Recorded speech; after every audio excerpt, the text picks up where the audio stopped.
there, my name is Mira Rohlik and this is my audience.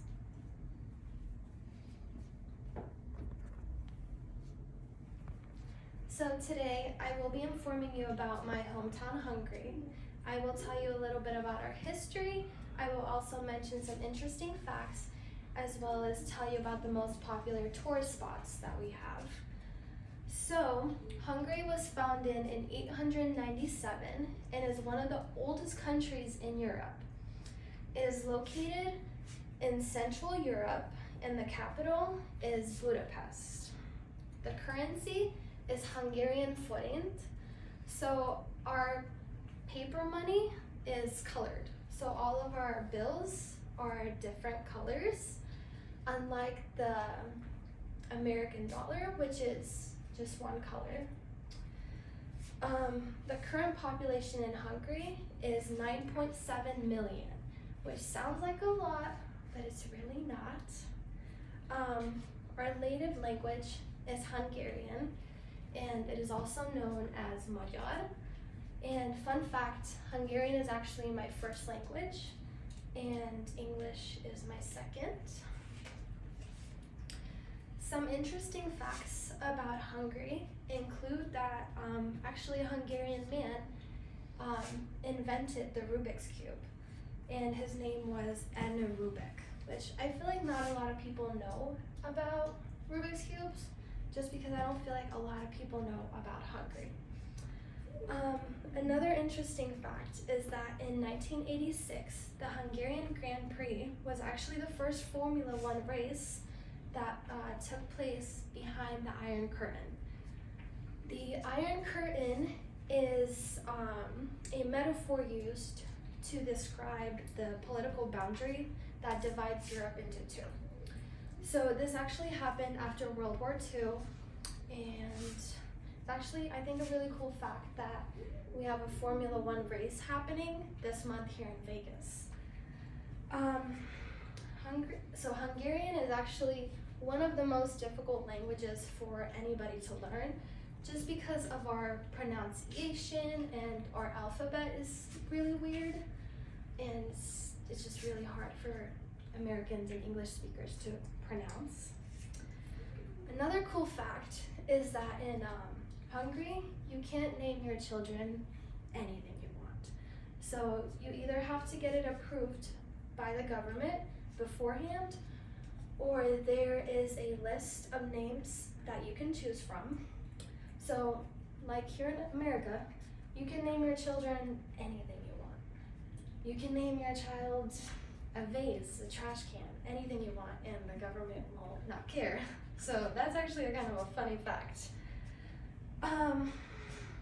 Another cool fact is that in Budapest, which I mentioned earlier was our capital, has the most thermal springs in the whole entire world, which obviously has to do with all the mountains, all the greenery that we have around.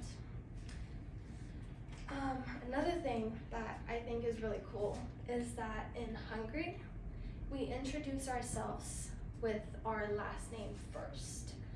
So, like if I introduce myself to you here in America, I would say my name is Mira Rohlik. And then in Hungary, I would introduce myself as Rohlik Mira, which I know it's kind of different as well. And we also look at time differently. So it's called military time, is the way we look at time, which not a lot of people actually know how to read. So we have a national spice. Our national spice is paprika. We use paprika for pretty much everything. And we actually have 2 museums dedicated to it. We also have a national dish.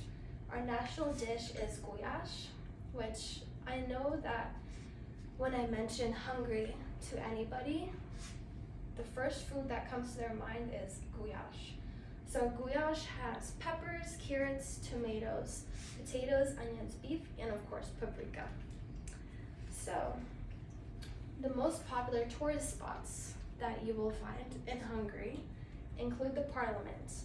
So the parliament has 690 rooms, and it is the 3rd largest complex of its kind in the whole entire world, which is really crazy to see that we have such a big building that I feel like even me as a native Hungarian, I didn't even know this fact.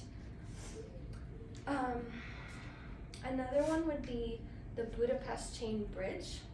This bridge is the oldest one that links the city together. So Budapest is actually technically separated. So one side's Buda and the other side's Pest. But obviously when you look at it as a whole, it's just gonna be Budapest. It is also famously guarded by two metal lions in front of it, which a lot of tourists like to take pictures of, and it's just a very popular spot that if you go to Hungary, you definitely should visit. Lastly, the Budapest Castle. So, this castle was built in 1259. This castle, a lot of kings and Hungarian kings lived in there, and now of course that we don't have any more kings alive, it has become a historical museum as well as a national gallery. You're also able to sign up for tours to go inside, look at the castle. It's a really beautiful place to visit. So I really do believe that my hometown, Hungary, is a beautiful place to visit. And whether you are there to try our foods or to see our beautiful history or weather, it's just a beautiful place with really, really deep culture in it. So today I actually got my information from ACEI Global, as well as of course personal knowledge. So thank you for letting me inform you about my hometown, and thank you for being here. And here's my audience again.